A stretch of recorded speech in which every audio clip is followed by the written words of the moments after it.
Querétaro. Mi nombre es Rodrigo Valderas y tengo el gusto de presidir esta mesa, de moderar, y el título es Modelo de Ciudad. En la mesa también vamos a estar discutiendo está el licenciado Alfonso García Alcocer. Él es licenciado en Administración de Empresas, egresado de esta universidad, tiene 28 años dedicándose a comercializar, construir y vender desarrollos inmobiliarios aquí en Querétaro principalmente. Fue el director regional de Casas Geo, en el que llegó a escriturar hasta 4,000 viviendas al año. Ahora es director general de Casas Ponti, empresa privada, y que en este primer año piensa escriturar 1,300 viviendas. Y por el otro lado tenemos el gusto de tener al licenciado Víctor Ramírez Navarro. Gracias por su apoyo, porque hubo unas ausencias. Él es licenciado en Derecho por la Universidad Iberoamericana y tiene estudios en Ciencias Políticas en la UNAM.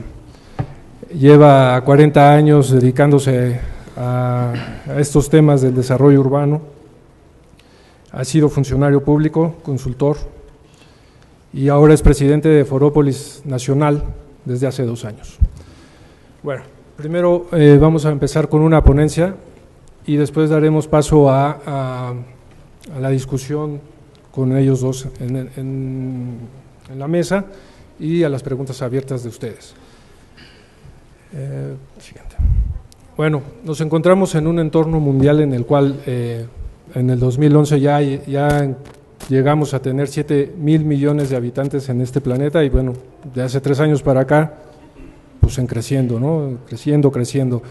Esta población se está principalmente ubicando en zonas urbanas, las ciudades, ¿no? El campo se está abandonando y pues la concentración va hacia las urbes, hacia las metrópolis, y esto pues implica muchos problemas, muchas cuestiones que son muy complejas para cómo utilizar ese espacio y cómo organizarnos dentro de estas urbes y de estos sistemas en los cuales estamos viviendo y estamos ocupando, y están todas las actividades que realizamos día con día. Para ir organizando esta gran complejidad, pues se utilizan ciertos modelos, ciertos sistemas en donde el nivel nacional, el gobierno a nivel nacional utiliza la regional planning o el ordenamiento territorial para dar pautas a cómo organizar estos crecimientos. Después sigue otra escala, porque esto se va desglosando en escalas, sigue otra escala que es una escala regional, ¿no? Aquí es donde podría caber el tema más metropolitano, y aquí ya hay ciertas administraciones regionales que se dedican a estar gestionando, generando todas las políticas que se requieren para estar dando forma a esa región, ¿no? o orientando esa región hacia donde se quiere. Y después está el nivel municipal, que llega hasta el nivel local, en donde el diseño urbano es el instrumento que se utiliza para darle forma a esas políticas que van desde arriba hacia abajo, ¿no? Simplemente como un ejemplo, ahí tenemos la zona metropolitana, el área metropolitana de Barcelona, el plan tan famoso, ¿no? de Barcelona, del ensanche de Barcelona, y luego cómo el diseño urbano le ha dado forma a ciertas avenidas en misma Barcelona. Esto es a nivel de ejemplo. Siguiente. Ahora, llegando al tema latinoamericano, sí, es cierto que en otras partes del mundo, como principalmente en Europa y Estados Unidos, pues hay mucho más presupuesto, ha habido mucho más desarrollo de todos estos temas, de la planificación, del ordenamiento territorial, pues por los presupuestos, por las instituciones más sólidas que existen, pero lo que nos atañe a nosotros ahora es el tema latinoamericano, y más adelante, bueno, principalmente el mexicano, ¿no? Pero, bueno, llegando al tema mexicano, tenemos políticas nacionales que se han ido creando y en el 2012 se actualizó lo que es el Sistema Urbano Nacional y nos dicen que hay 384 ciudades, de las cuales, en todo el país, de las cuales 59 son zonas metropolitanas, 78 son conurbaciones y 247 son localidades. Entonces aquí empezamos a ver toda la complejidad que engloba estos crecimientos y esta manera de cómo estamos utilizando los territorios y cómo nos estamos poniendo en cada una de las ciudades. Siguiente, por favor.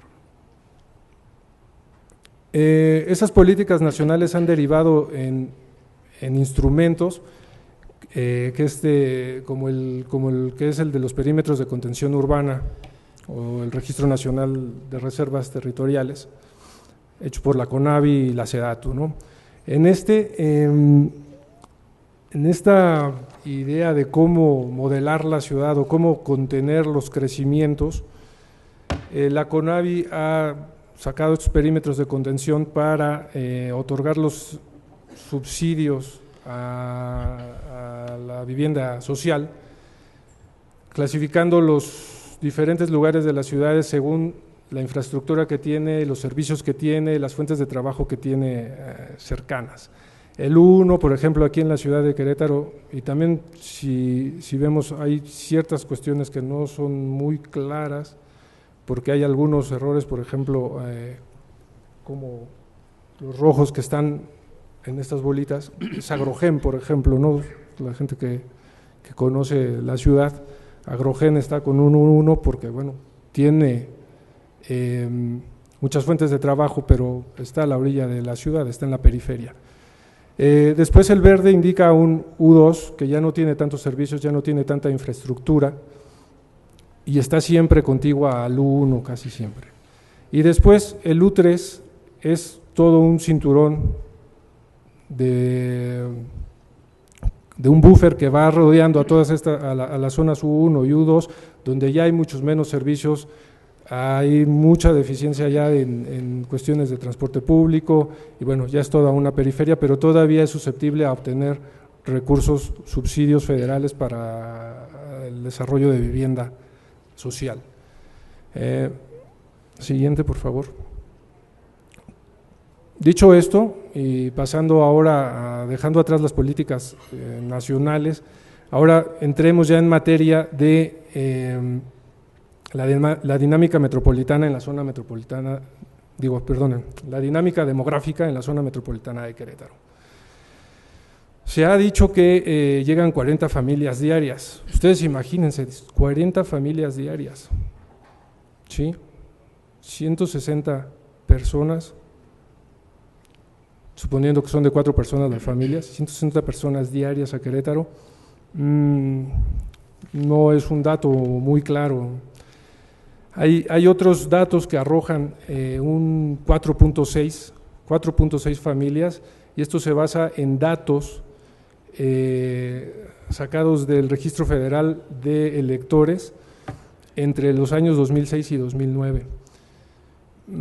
Aún así es mucho, imagínense 4, casi 5 familias diarias, aún es mucho. O sea, Querétaro sí está creciendo, pero bueno, dejemos el tema polémico de estas familias, de cantidad de familias, y entremos a tasas de crecimiento medio anual. La zona metropolitana de Querétaro, en la década de 1970, tuvo un crecimiento, una tasa de crecimiento media anual de 5.6. Esto debido a la industrialización, al fuerte proceso de industrialización que se dio en ese tiempo, y que albergó a mucha población y que se asemeja a los crecimientos más grandes que ha tenido la Ciudad de México, por ejemplo. Después, en la década de 1980, en las 80s, baja a 4.3, pero sigue creciendo. En los 90 sigue bajando a 3.5%, pero repito, sigue creciendo. Y de 2000 a 2010, que son los últimos datos que tenemos por los censos que hace el INEGI, la tasa de crecimiento que arroja es del 3%. Aún sigue siendo mucho y aún sigue creciendo. pero veamos esta tendencia de 1970 a 2010 que va bajando el crecimiento, ¿sí? Esto es importante porque este crecimiento, ¿cómo se va acomodando en la ciudad? En esta ciudad tenemos el mapa que está a la derecha, donde ese crecimiento que se ha dado desde 1970 hasta 2010, se ha ido extendiendo la ciudad y se va localizando en los crecimientos periféricos. Ese fenómeno ha hecho que la ciudad interior empiece a perder mucha población, y vemos todas las zonas azules que están en el mapa, es las zonas que están perdiendo población.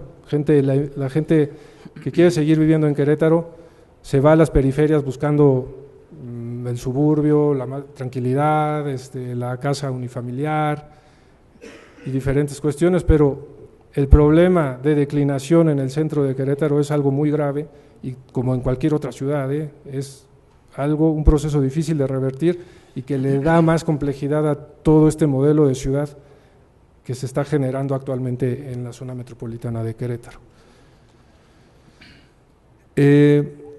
Ya lo mencionaba en la mañana la secretaria de Desarrollo Urbano y Obra Pública del Estado, cómo además de esta baja densidad y de la declinación y de esos tejidos, ese crecimiento periférico y extensivo, cómo ha ido creciendo la superficie ocupada en la zona metropolitana de Querétaro. Eso es primero veíamos 1960, 1980, siguiente, 1990, 2000, 2004, y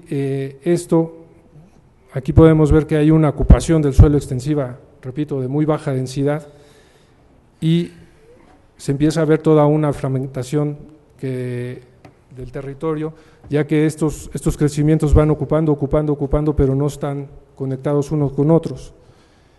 Y esto que trae consigo, pues altos costos de este modelo actual, costos municipales para poder llevar la infraestructura hasta esos lados, cada vez más lejos, cada vez más hacia el exterior, la necesidad de crear nuevos equipamientos para intentar equipar esas zonas.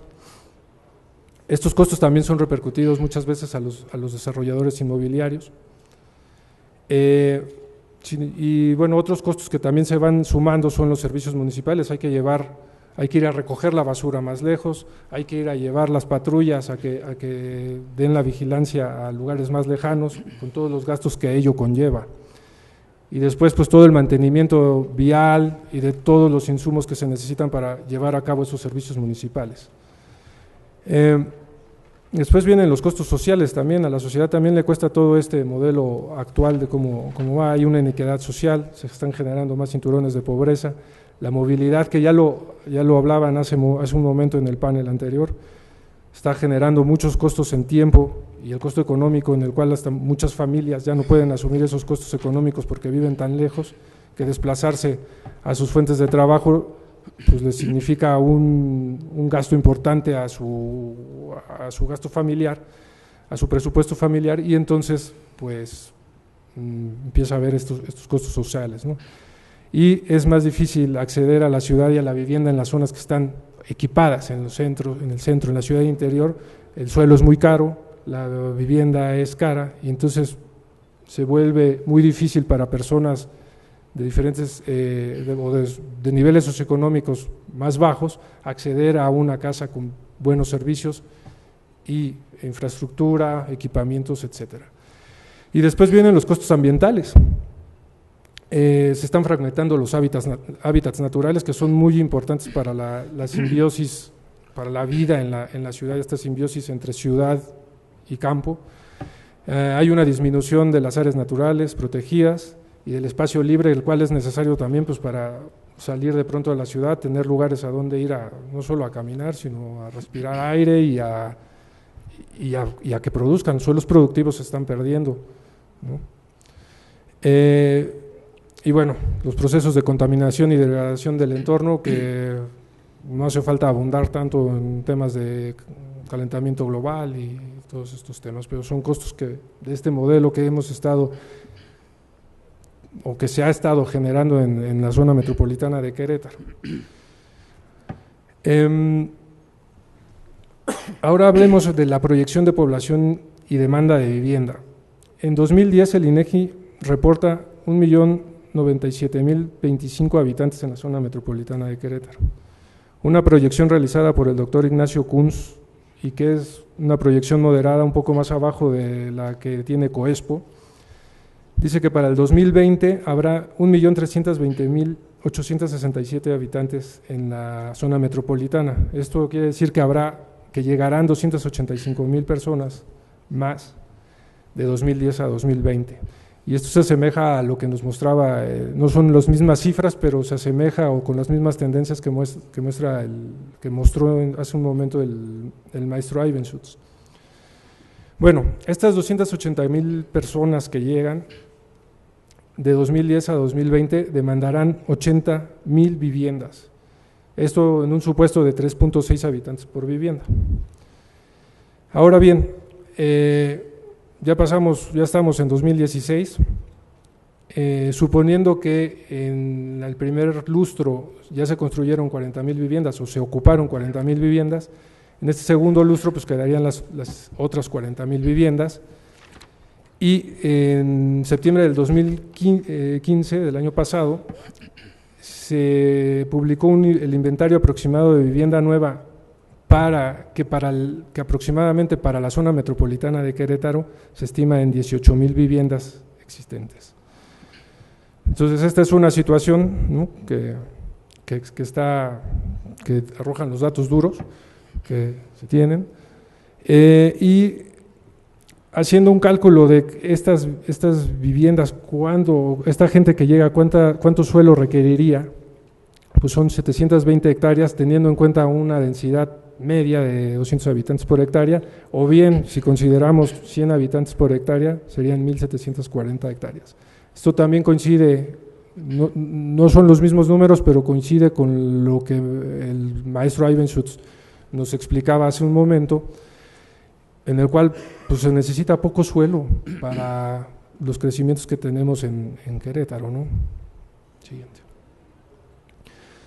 Finalmente, muestro un modelo alternativo que le llamamos crecimiento inteligente, en el cual se buscaría tener un control moderado de la expansión de la periferia, incentivar la inversión inmobiliaria en la ciudad interior, que intente balancear tanto esa expansión de periferia como volver a traer estos crecimientos a la ciudad interior, inversiones y gente otra vez a las zonas que veíamos que estaban en azul. Este crecimiento inteligente también debe buscar un equilibrio entre el beneficio privado y el público para obtener un beneficio colectivo. O sea que aquí debe de haber movimiento, no podemos estancar a una ciudad con el crecimiento que tiene Querétaro, con la dinámica que tiene. O sea, se necesita de esta parte privada y los entes públicos para que se generen beneficios mutuos y para toda la sociedad. Después también este crecimiento inteligente busca crear los mecanismos para asignar los costos a los actores cuyas decisiones pueden perjudicar a la colectividad y así evitar que los costos de decisiones imprecisas se transmitan a toda la sociedad. Y finalmente, busca el aprovechamiento sustentable del territorio, poniendo en alto los valores ambientales, sociales, culturales, etc. Siguiente. Esta es la ponencia que tengo y ahora me gustaría invitar al licenciado García para discutir, o para, no discutir, aquí no, para hablar de los temas que tiene usted como generador de ciudad. ¿Qué piensa al respecto de este modelo de ciudad que estamos generando en la zona metropolitana? Bueno, primeramente, Rodrigo, muchísimas gracias por la oportunidad de dirigirme hacia ustedes. Agradezco a Forópolis en este panel de modelo de ciudad y también al licenciado Gabriel Ballesteros por la oportunidad de aquí de expresarme hacia todos ustedes. Yo quisiera compartirles un poquito de datos duros para enriquecer un poquito vamos a decir, esta partida que nos toca a nosotros platicar, que es el crecimiento moderado de las ciudades. Romy comentó en la mañana que la ciudad ha crecido 3 tantos en los últimos 40 años. Los datos que tenemos nosotros como edificadores de vivienda es que en los últimos 30 años ha crecido 2.5 veces, o sea, son muy coincidentes. El 84% de toda la población vive en la zona urbana. El 55% de toda nuestra población de Querétaro tiene menos de 29 años. Esto quiere decir que van a requerir de una vivienda. También tenemos nosotros hoy 198 proyectos registrados de vivienda, de los cuales 135, que equivalen al 68%, están en la ciudad de Querétaro.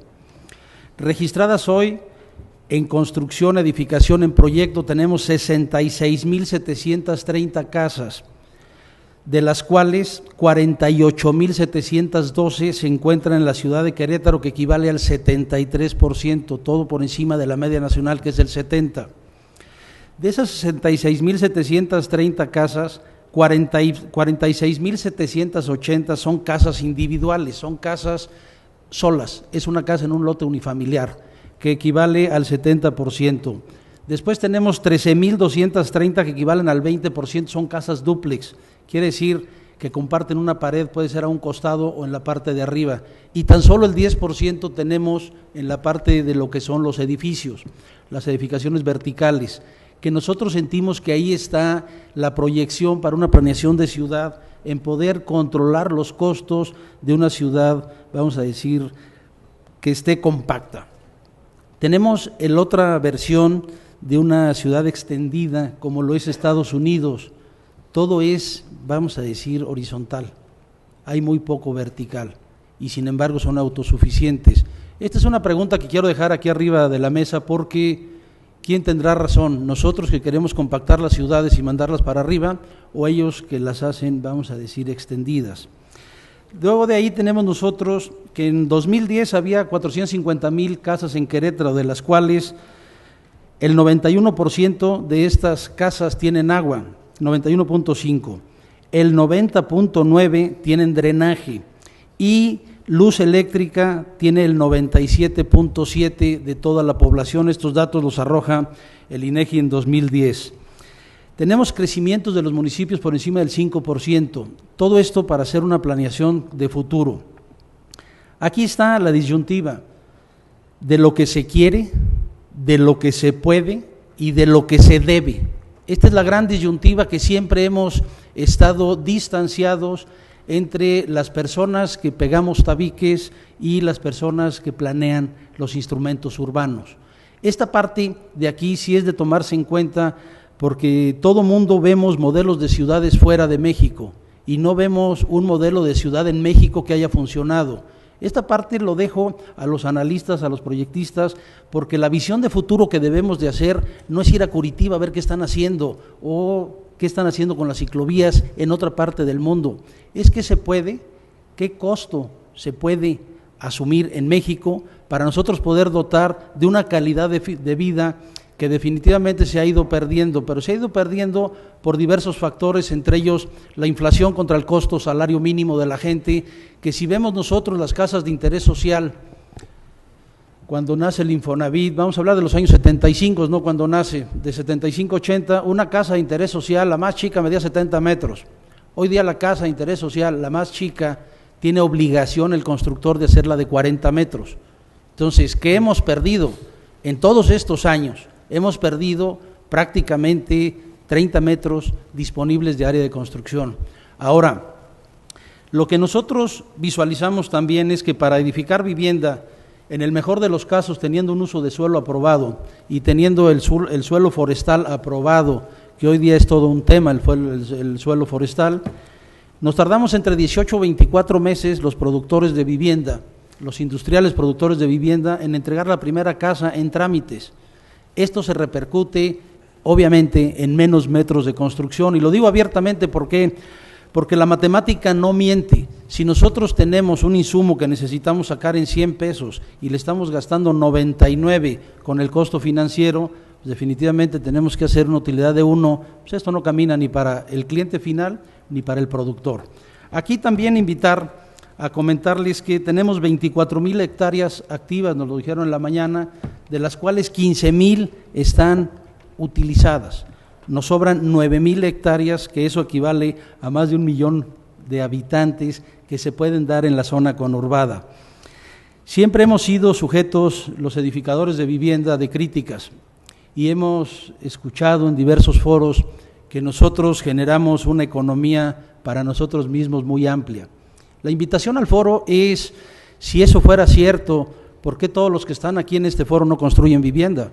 Si es tan buen negocio, o por qué todos los industriales no se van a hacer vivienda. Y esa parte es una invitación a ver qué podemos hacer para que nosotros generemos un balance, una ecuación en la cual podamos estar todos en un mismo nivel y podamos platicar entre los que planean y los que ejecutamos de una manera que no estemos distanciados, sino estemos prácticamente en una mesa de trabajo donde se pueda dialogar y también escuchar la parte de los edificadores de vivienda.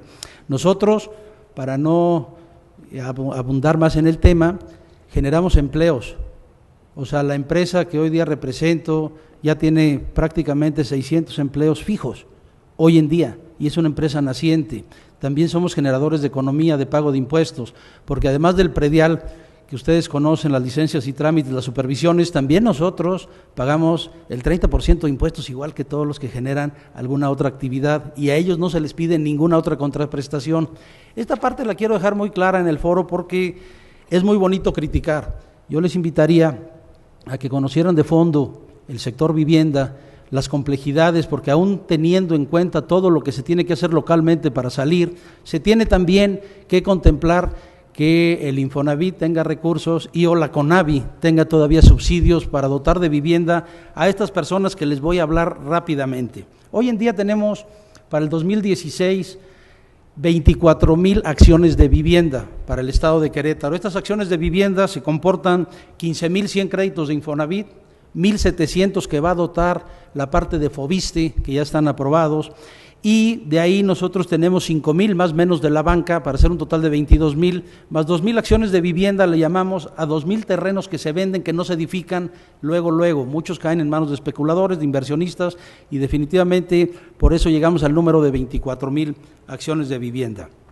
Si nosotros hacemos una ecuación de costos para generar una vivienda que CONAVI le otorgue hasta 70,000 pesos de subsidio, que hoy día hay 9,500 millones en esa bolsa nacional para apoyar 180 a 200,000 viviendas con 70,000 pesos de regalo para la vivienda, vamos a decir, de gentes que ganen menos de 4.5 salarios mínimos. Esta gente puede obtener un subsidio de regalo de 70,000 pesos. ¿Por qué? Porque en el modelo de calificación de edad, salario, el Infonavit no le presta a la gente para que pueda acceder a una casa.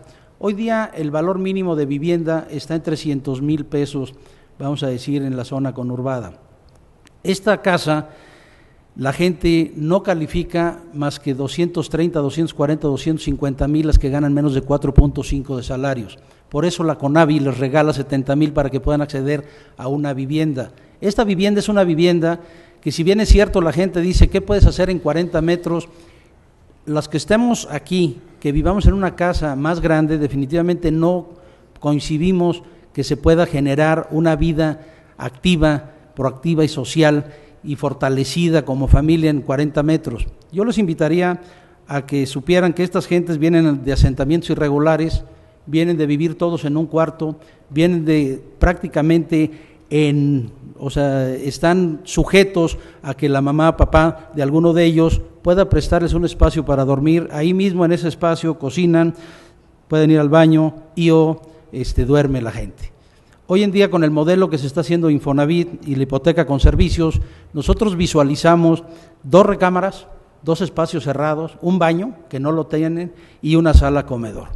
Estamos dirigidos en esa vivienda, o se está premiando por parte de la CONAVI lo que son las viviendas verticales.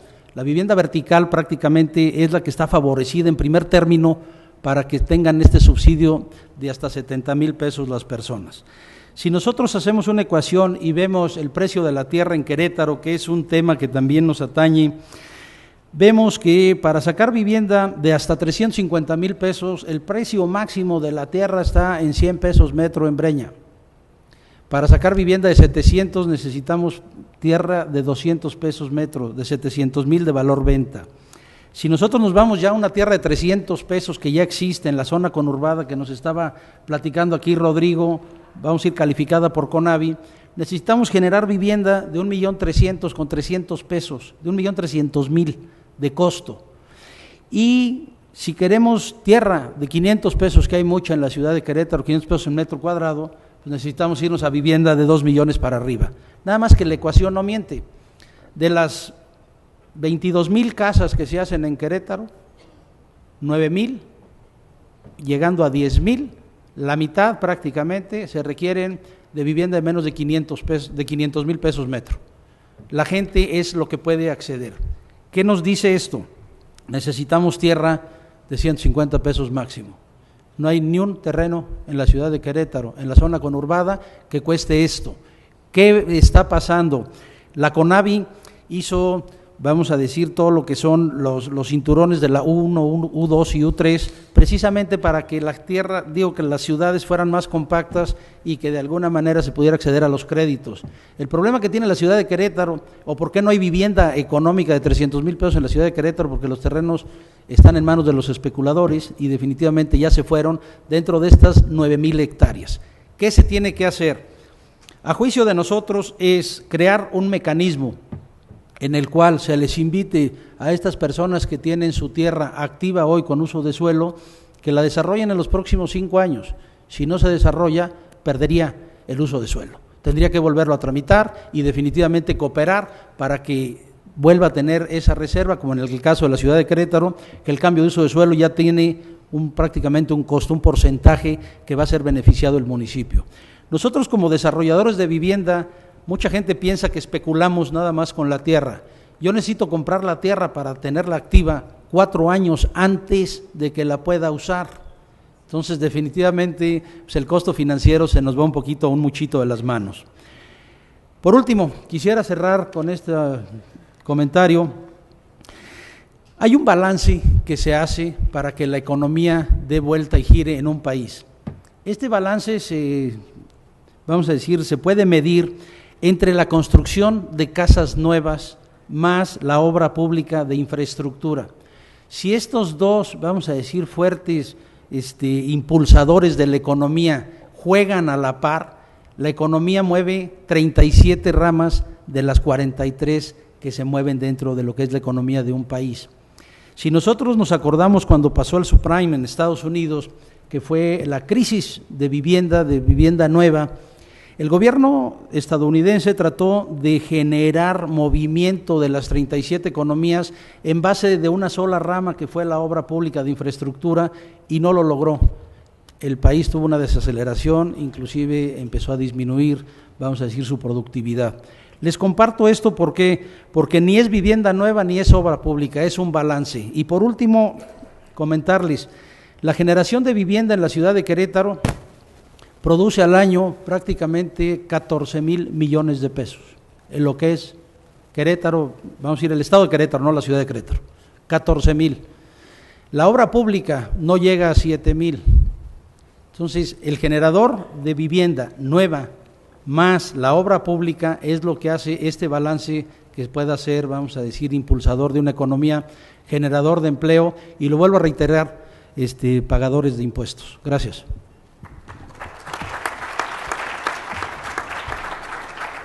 Muchas gracias, licenciado Alfonso García. Ahora damos la palabra al licenciado Víctor Ramírez. ¿Nos puedes comentar? Gracias. Yo arrancaría comentando que el título de modelo de ciudad no se lo daría al proceso de urbanización salvaje que atestiguo en los procesos de crecimiento absolutamente expansivo y sin control que está respondiendo a los procesos de especulación de la tierra. Me cuesta mucho creer que ese sea un modelo de ciudad. Es un modelo de urbanización sin orden. Y mi primera pregunta sería, ¿cómo llegamos aquí? O sea, me volteo y vemos, y qué es lo que nos pasó particularmente en las 2 últimas décadas. ¿Cómo es que perdimos una enorme oportunidad de un montón de recursos nacionales, tanto los recursos de los trabajadores de Infonavit y Foviste, como los recursos públicos que se fueron en buena medida un caño por esta oportunidad que hemos perdido de hacer en orden ciudades mucho más eficientes, equitativas, baratas, mejor servidas? Cuando veo la foto de Barcelona y veo mis ciudades, no sé, creo que estamos en otro planeta. Esta oportunidad perdida también ha significado problemas, sobre todo para la gente. Las políticas que hemos seguido en el país no han sido neutras ante la marginación. En buena medida estas políticas lo que están asegurando es que la gente marginada siga como peor de cómo está. En el momento en que vive en la lejanía, gastando en transporte, teniendo problemas para llegar a los servicios, desde el dentista, el súper, el refresco, los jitomates, etcétera, hasta la manera y la inseguridad en que viven. El problema de inseguridad no lo vi entre los problemas que atestigaba, que refería Rodrigo. También el caso de la inseguridad, la vandalización de las viviendas, el problema de los 6 millones de casas que el inventario de INEGI nos daba, parecen ser síntomas muy, muy duros de que algo está saliendo bastante mal. Y yo diría, ¿cuál es el modelo? ¿Cuáles son esas características del modelo? Porque no le quiero echar la culpa a los empresarios, se la quiero echar al gobierno. Estas políticas públicas fueron creadas, acunadas, desarrolladas e impulsadas desde el gobierno, con recursos desde luego de los trabajadores, porque buena parte de todo este mercado habitacional está fondeado con los recursos del Infonavit y del Foviste. O sea, son recursos, a fin de cuentas, de una prestación laboral que arrancó en su origen como una obligación de las empresas de dar viviendas cómodas y higienas a los trabajadores, y se trastocó al pasar de los años en una obligación financiera en donde tengo la obligación de darte un crédito con varias características que quisiera enumerar, que son: primero, es un modelo financiero. Esto desde allá por principios de los años 90, Infonavit en una crisis profunda porque estaba a punto de quebrar, empieza a funcionar, cambian el modelito para indexarlos a salarios mínimos, cambian las tasas de interés, cambian y crean la línea 4, etcétera, y empieza un modelo de producción masiva que va a desarrollar particularmente la docena de años panistas. Vivienda en propiedad, no puede ser de otro tipo, vivienda en renta apenas empiezan a experimentarlas y demás. Vivienda terminada, es decir, enchilada completa, no puede ser desmembrado el proceso, tiene que ser vivienda terminada en propiedad, con garantía hipotecaria, si no el mercado financiero no funciona. Para que eso también tuvieron que apuntalar los registros públicos con un montón de dinero para poder hacer solvente un mercado en donde la propiedad de la tierra era crítica como mecanismo de garantía, producida por el mercado, en donde el empresario decide localización, condiciones, etcétera, y no el Estado. Quien tiene el control de ese proceso, estoy hablando de la ocupación del territorio, es el municipio. Y he visto cosas verdaderamente patéticas en los municipios. Los 2 últimos ejemplos más feos, pero no creo que sea Querétaro distinto, es el caso de Tlajomulco, en donde la última sesión de Cabildo autorizan la modificación del uso del suelo para permitir miles de viviendas allá en la lejanía en condiciones verdaderamente desastrosas. Lo mismo en General Suazo, allá en la zona metropolitana de Monterrey. Estoy seguro que aquí habrá ejemplos parecidos en donde un cabildazo al final avienta autorizaciones porque es una moneda de cambio, si no es que de corrupción vil. Generalmente, pues, esta vivienda terminada, con garantía hipotecaria, con mínimos preestablecidos y también con techos financieros que se la saca de un escritorio algún actuario en el Infonavit, tiene pocos recursos públicos. El gobierno federal mexicano destina menos del 0.0, no llega ni siquiera a medio punto porcentual de su presupuesto. Los 12,500 o 13,000 millones de pesos que destina Conavia a subsidios, y si juntan todos los programas federales, el de vivienda en emergencia, el de los 2,000 y pico de FONAPO, etcétera, créanme, no llegan ni al 0.5 porcentual del presupuesto de egresos de la Federación. Es decir, el motor de esta producción habitacional son los recursos de los trabajadores. Y esto, que desde luego antes se lo llevaron las centrales sindicales y ahora pasa a bolsillos distintos, ya no son los líderes, sino empresarios, a veces no tan unos buenos y unos malos, no estoy echándolos todos en el mismo saco. ¿Qué nos falta? ¿Cómo cambiar? ¿Cómo proponer cosas? Primero, cambiar el esquemita, este esquema rígido de concebir que solo la vivienda puede producirse así. Hay otros mecanismos, inclusive CONAVI empieza tímidamente, diría yo, a experimentar algunos nuevos modelos, el modelo de producción social de vivienda, que le llaman vivienda asistida, está prometiendo CONAVI que este año va a destinarle 1,000 millones de pesos para ir transitando en donde ha estado la solución habitacional mexicana. El 60% del inventario habitacional no lo produjeron las empresas, lo produjeron los pobladores en mejores condiciones que la vivienda que ha producido las empresas.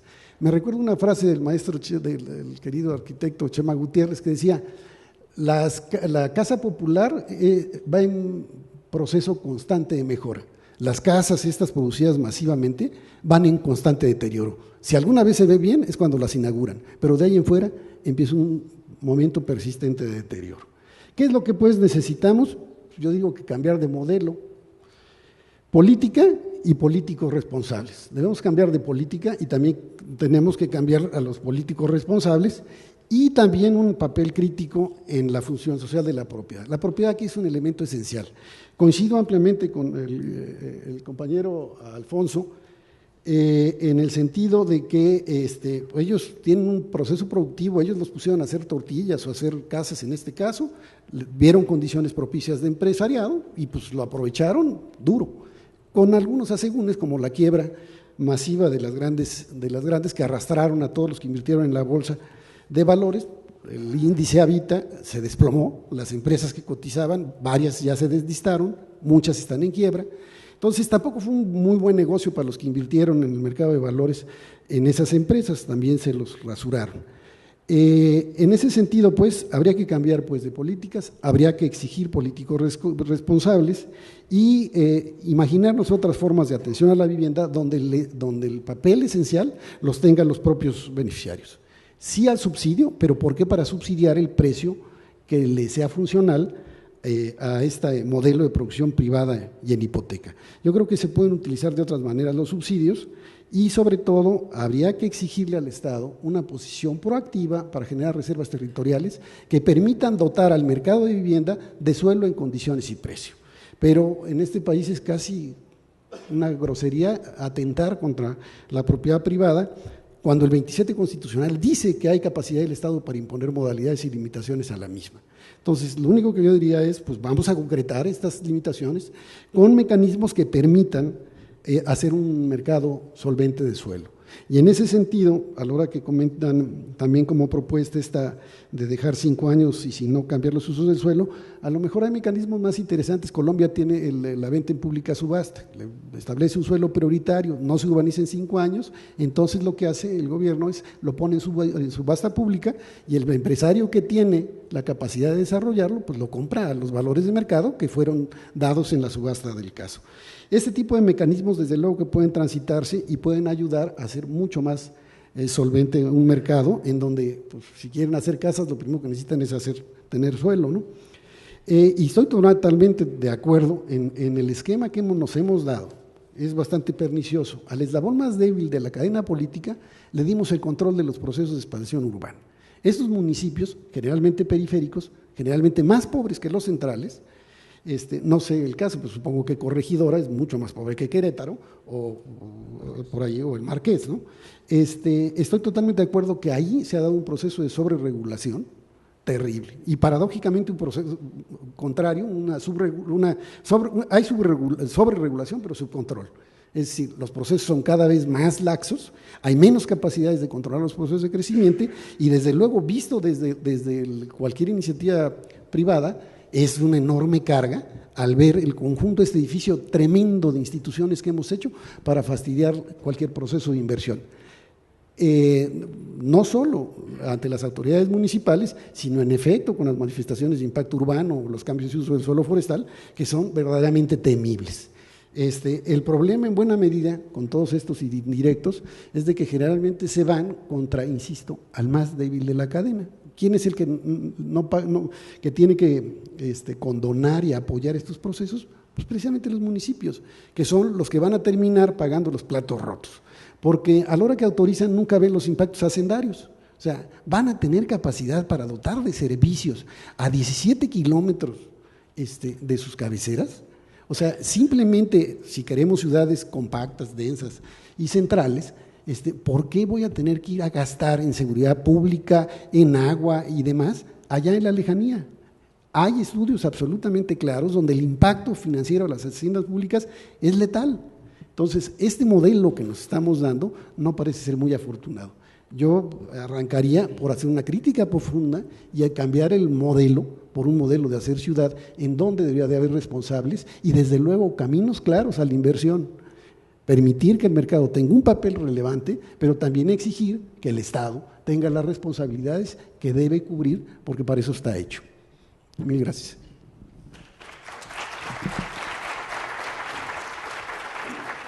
Gracias, licenciado Víctor. Antes de pasar a preguntas del público, pidió la palabra el licenciado Alfonso García para hacer una puntualización. Oye, nomás compartirles que hoy en día existe por parte de Infonavit un programa que se llama Hipotecas con Servicios. Este programa fue creado e impulsado por Casas Geo en su momento, tiene funcionando un par de años, y cuando nosotros tenemos condominios, como son lo que mencionaba Víctor de los abandonos y de los deterioros, cuando este condominio se trata de organizar y se trata de que la gente pague 100 pesos al mes para poder recolectar la basura, mantener las áreas verdes y las luminarias, la gente no lo pagaba.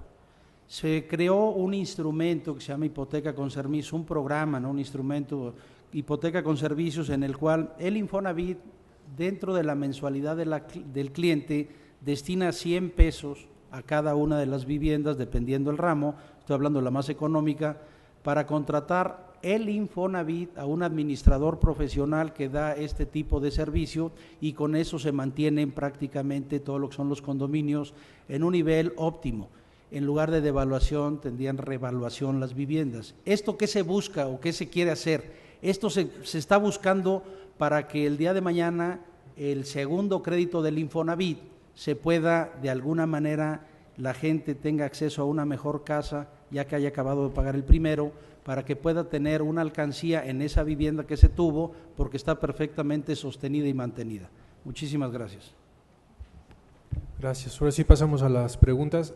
Voy a ir de mi derecha a izquierda. Entonces, y por favor, breves para poder alargar. Por favor.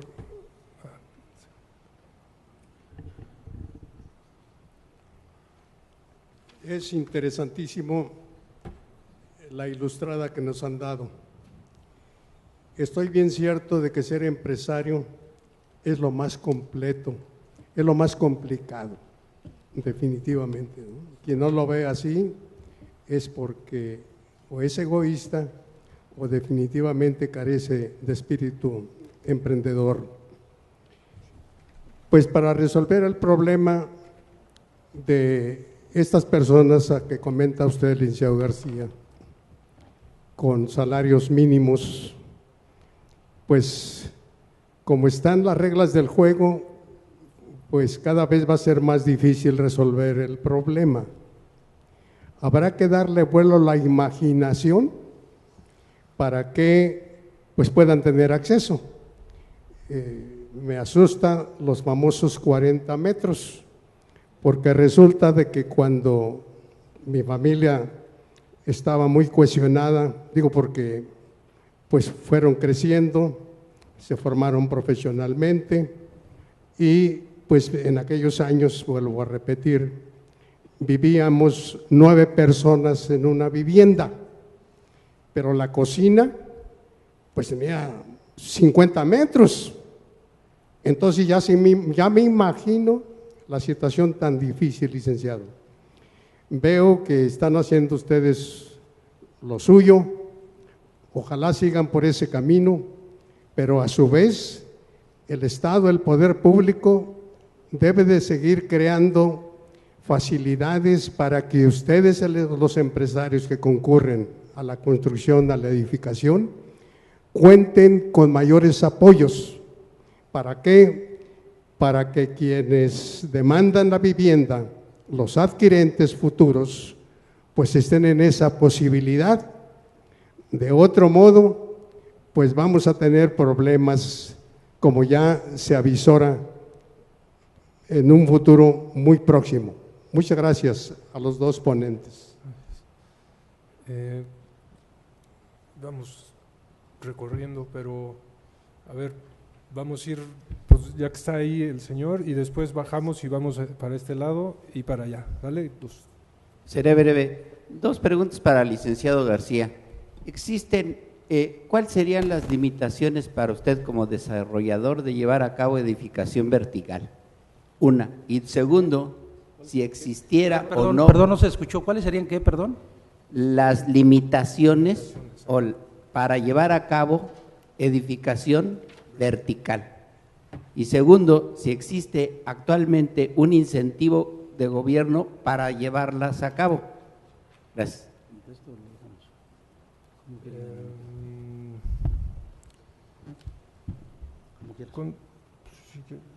A ver, sí, hoy día el incentivo está puesto por parte de CONAVI, de Gobierno Federal, los que tengan U3 en la calificación para poder tener este subsidio.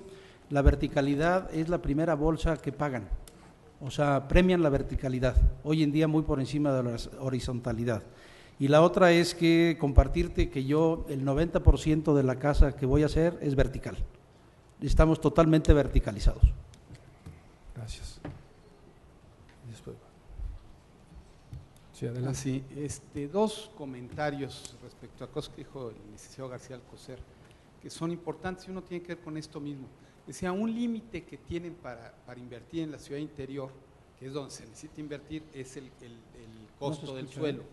¿Sí? Que usted comentaba, que comentaba, a ver, sí, que comentaba que uno de los límites que tienen para invertir es el costo del suelo, lo cual es cierto. Y de hecho, este incentivo que da la CONAVI no va a funcionar porque lo único que hace es que aumenta las expectativas y lanza los valores del suelo hacia arriba. Entonces, no es muy atractivo.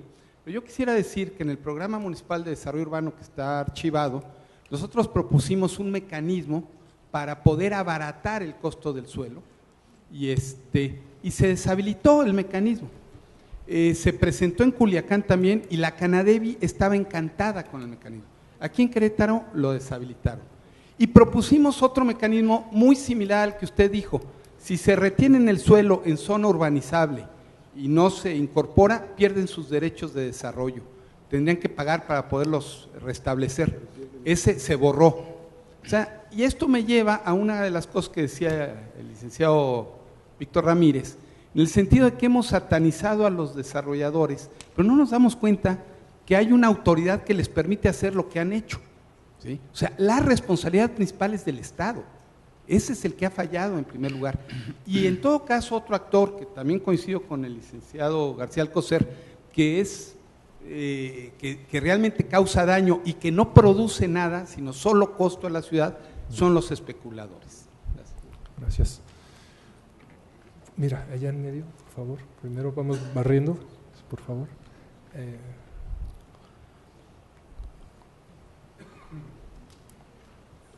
Vamos de este lado y para allá, ¿sí? Por favor. Adelante. Buenas tardes.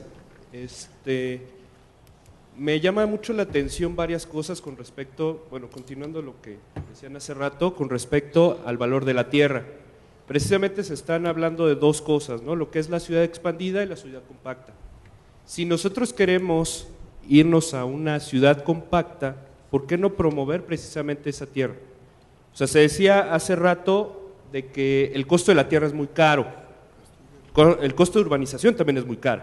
Si nos vamos a los suburbios, a los municipios aledaños, en este caso de la ciudad de Querétaro, llega a ser muy caro el costo de urbanización por parte del Estado para darles la entrada a los macrolotes de los desarrolladores, ¿no?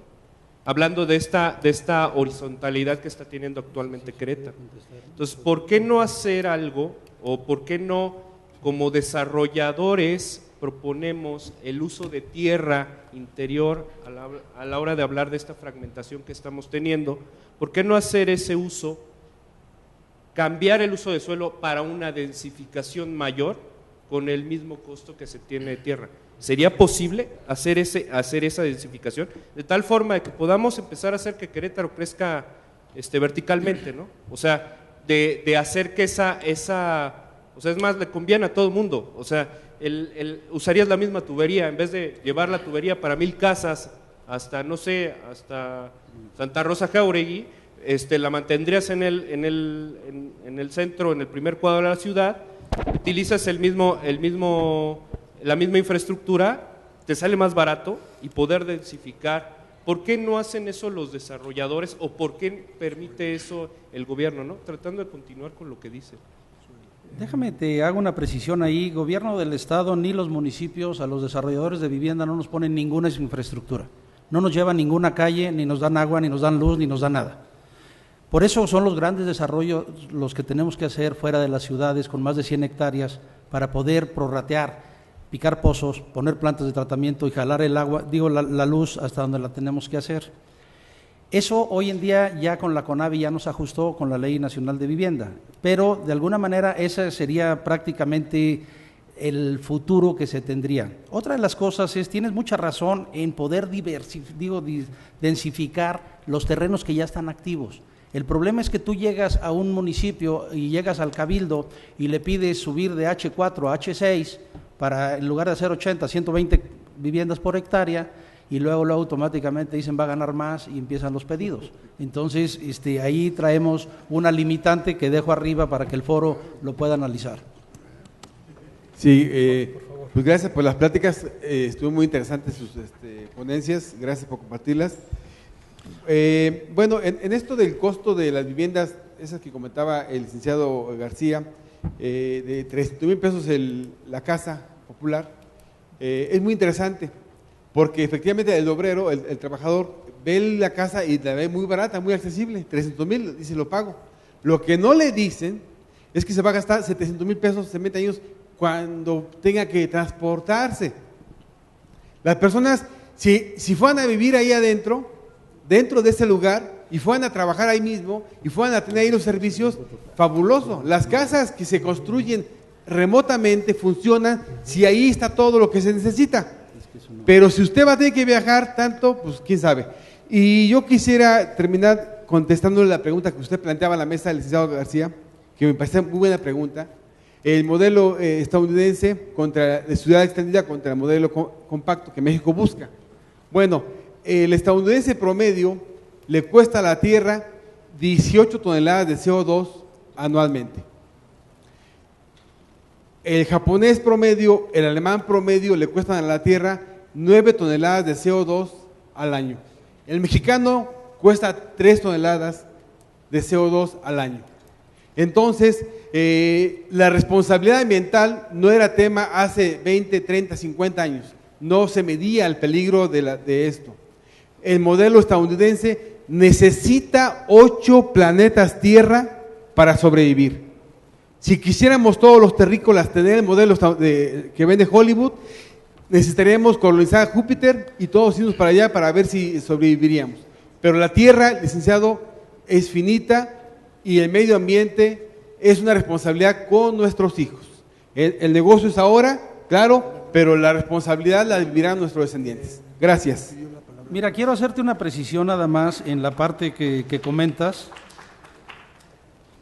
Antes de escriturar una vivienda en Infonavit, se les da un curso por parte de CONALEP y se les hace un modelo económico precisamente de lo que estás comentando, para que no haya el abandono que mencionaba Víctor de las 3 millones de casas de Infonavit.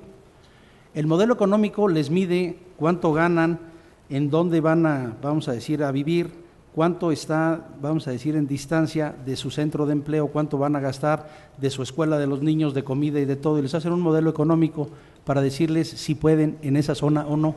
Hoy en día tienes muchas razones, eso no se hacía, hoy en día te comparto que ya se hace, y hoy en día el que las casas se estén abandonando nuevamente prácticamente se redujo a nada.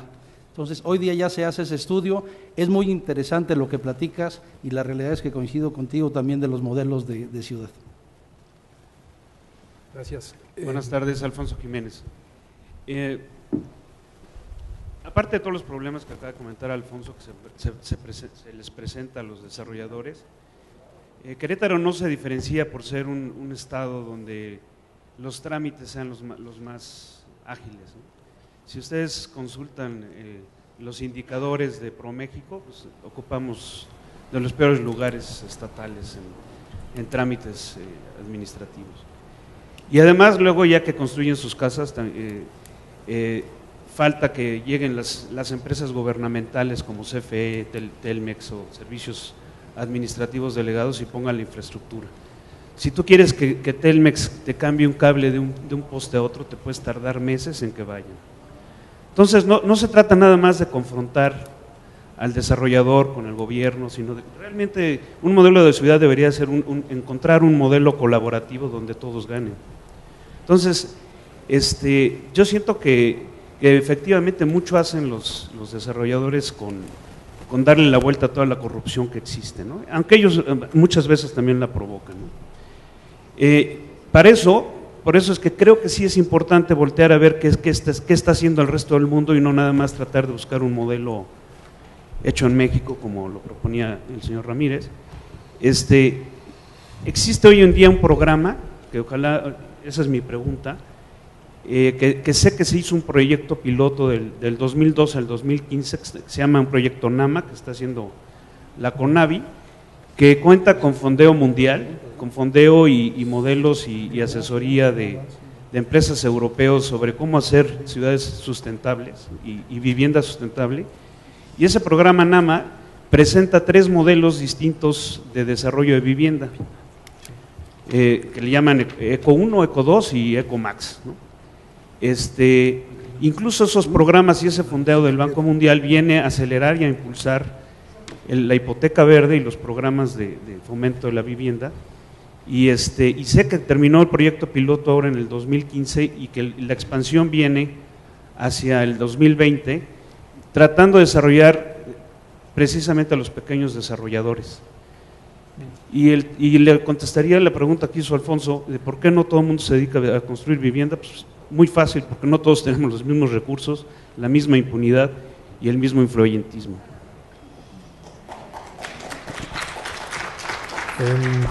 Gracias. Por favor, la última pregunta a la doctora Biondi, por favor. Gracias. Yo creo que reflexionar sobre modelo de ciudad va más allá de la forma que pueda tener la ciudad y la superficie de territorio que pueda llegar a ocupar. Implica preguntarse también qué pasa adentro de esas partes de territorio que están urbanizadas. Y no es un caso que estemos hablando mucho de vivienda, justamente porque adentro de esas zonas urbanizadas predominantemente hay vivienda y no hay otras actividades. Entonces, de ahí de donde surgen luego todas las consecuencias que hemos estado mencionando. Pero ya que estamos justamente en la vivienda, no me preocupa tanto que la vivienda mínima sea de 40 metros cuadrados. Lo que me preocupa es que sea un modelo rígido, que no permite después el crecimiento, el desarrollo de acuerdo con los cambios que pueda tener la familia y sus necesidades. Me preocupa que justamente una vez adquirida la vivienda ya no hay posibilidad de movilidad, justamente de acuerdo con los cambios de las necesidades. Entonces, que esa vivienda pueda pasar a otra familia y la que la ocupa se desplaza. Me preocupa que no pueda haber otro uso compatible y que mejore la economía de la familia. Y una pregunta con respecto a los datos que hemos visto. En ningún momento se ha mencionado un dato que el último censo de INEGI ha dejado claro, que es el número de viviendas no ocupadas que existen tanto en Querétaro como en el territorio nacional. ¿Cómo se está considerando este dato para los fines de cálculo del déficit futuro.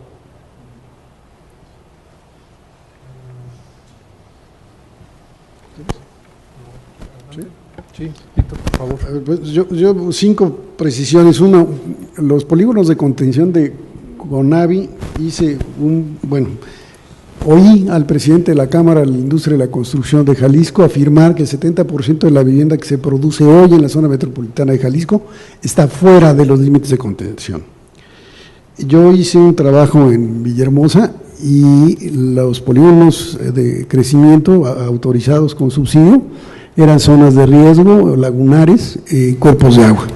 Entonces, no creo que hayan tenido, de hecho, la propia Paloma Silva ha afirmado que están en revisión porque no estaban, eran un instrumento que no estaba armonizado con la planeación. O sea, estos polígonos, pues es un buen intento, o es un intento, diría yo, de poner un poco de orden, sin embargo, creo que no ha sido muy eficaz.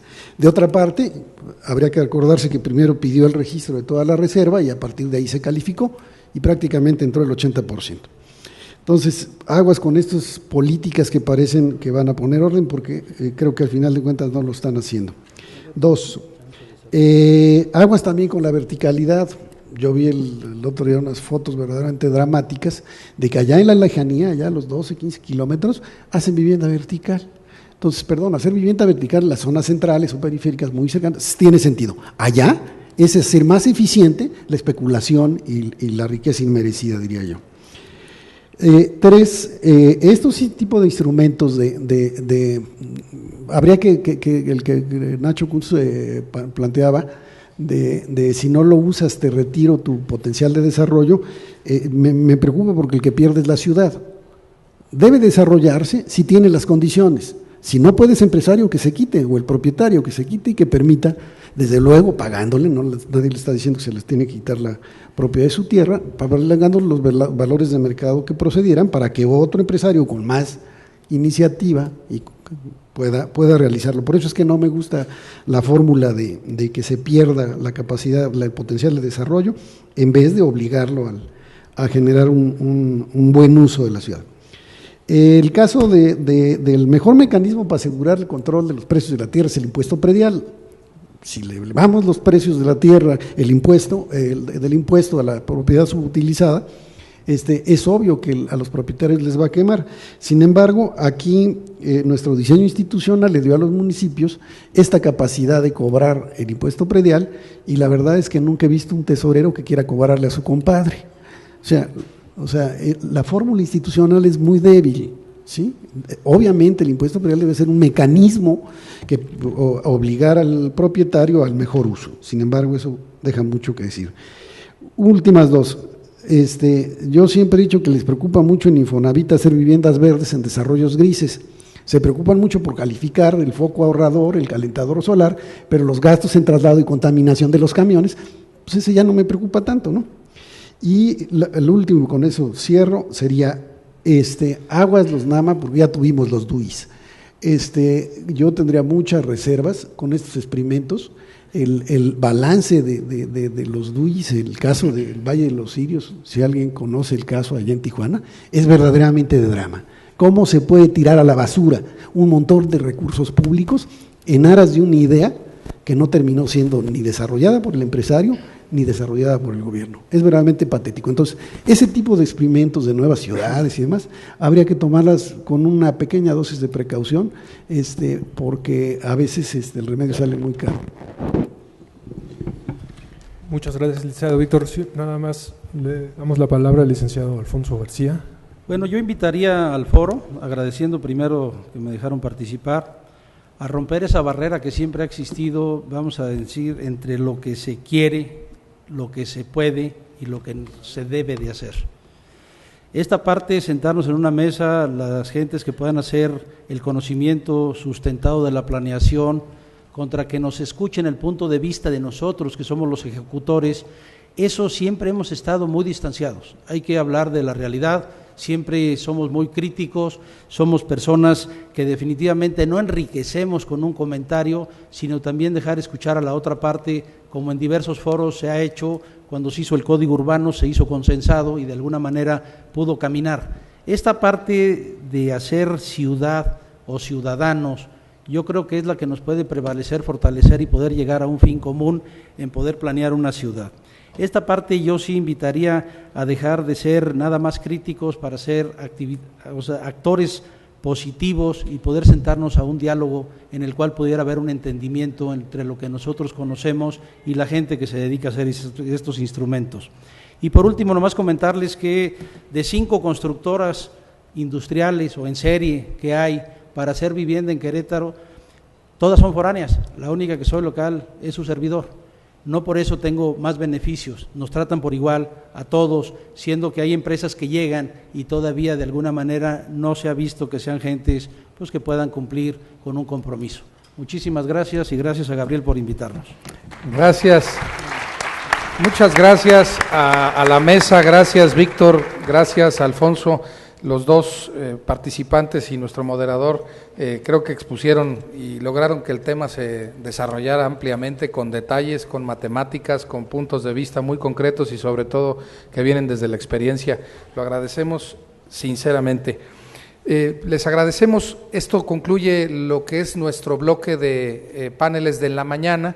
Tendríamos el horario de aquí a las 4 de la tarde libre para que ustedes fueran a comer y regresaríamos, ya está aquí con nosotros la licenciada la maestra en arquitectura Alejandra Rangel Smith, que es la directora para México del programa de la Universidad de Nueva York para la urbanización ordenada de nuestro país.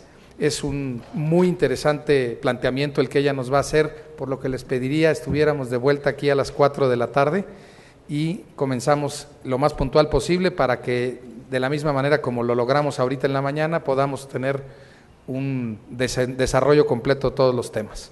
Muchas gracias, nos vemos más tarde. Gracias, Rodrigo. Muchas gracias. Un gusto. Encantado. Gracias.